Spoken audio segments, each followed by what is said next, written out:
For this video guys, tayo po magluluto ng ating isda na haluan natin siya ng kangkong. Ayan, napakuluan na po natin ang ating kamatis, luya at sibuyas. Ngayon ilagay na po natin ang ating isda. Ang isda pala natin dyan ay galunggong na malalaki. Yan lang ang mura doon sa Asian store, sa may Filipino store. Ayan, at yun, lagay na natin yung ating kangkong. Kangkong na naman linagay natin para masarap. Ayan, mura lang kasi ang kangkong. 1 dirham lang po yan isang tali. At ayun, nailagay na po natin ang ating kangkong. At, yan.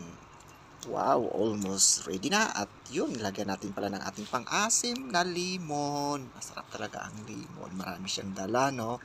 Lalo na pag may throat irritation tayo, pwede natin siyang gawing juice para matanggal ang ating mga nangangati sa lalamunan. Lagyan po natin siya ng ating ginisang mix. Ayan.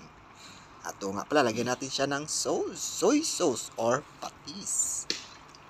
Para may yummy na rin siya.